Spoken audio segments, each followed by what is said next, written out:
Sejarah korupsi di negara kita, ternyata sudah dimulai dari zaman kerajaan dan kesultanan.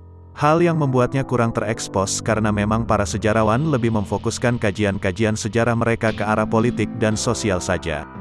Bukan ke permasalahan ekonomi yang terjadi pada saat itu, padahal zaman tersebut adalah awal dari korupsi. Bisa kita lihat dengan apa yang terjadi di Kerajaan Singosari. Terjadinya perebutan kekuasaan yang dilatar belakangi kekuasaan dan ekonomi. Di Banten bahkan terjadi pertikaian antara Sultan Haji yang merebut kekuasaan atau tahta dari ayahnya sendiri, Sultan Ageng Tirtayasa. Banyak lagi perlawanan rakyat yang terjadi di mana telah merubah sistem pemerintahan di negara ini. Isu-isu mengenai korupsi ini yang kebanyakan menjatuhkan rezim pemerintahan yang berkuasa saat itu. Seiring perkembangan zaman, dari masa Orde Lama dan Orde Baru tindakan korupsi belum juga bisa diberantas. Banyak produk-produk pemberantas korupsi lahir. Di masa Orde Lama ada yang namanya Panitia Retooling Aparatur Negara, PARAN. Badan ini dipimpin oleh A.H. Nasution. Kemudian kita juga mengenal Operasi Budi, Komando Tertinggi Retooling Aparat Revolusi atau Kontrar yang diketuai langsung oleh Presiden Soekarno. Dengan lahirnya organisasi ini semakin menambah lambatnya usaha pemberantasan korupsi. Zaman Orde Baru, Soeharto tidak mau kalah dan melahirkan produk yang namanya Tim Pemberantasan Korupsi yang biasa disingkat TPK yang diketuai oleh Jaksa Agung.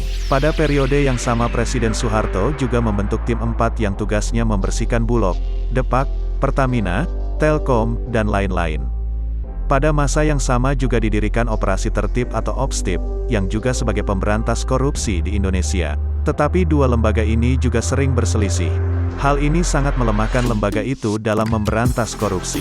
Alhasil, para koruptor terus bisa melenggang di kursi singgasana rezim Orde Baru. Masa B.J. Habibie juga melahirkan pembentukan KPKPN yang bertujuan menciptakan penyelenggaraan negara yang bersih dari KKN. Di masa Abdurrahman Wahid juga melahirkan Tim Gabungan Pemberantasan Tindak Pidana Korupsi, TGPTPK, yang akhirnya dibubarkan setelah diajukannya judicial review. Masa Orde Reformasi, produk pemberantasan korupsi pun juga lahir. Lembaga yang disebut sebagai lembaga yang superbody itu adalah harapan real satu-satunya setelah kejaksaan dan kepolisian dinilai gagal. Lembaga itu adalah Komisi Pemberantasan Korupsi KPK. Sama dengan setiap orde, produk-produk pemberantasan korupsi ini pun mendapat tantangan yang berat.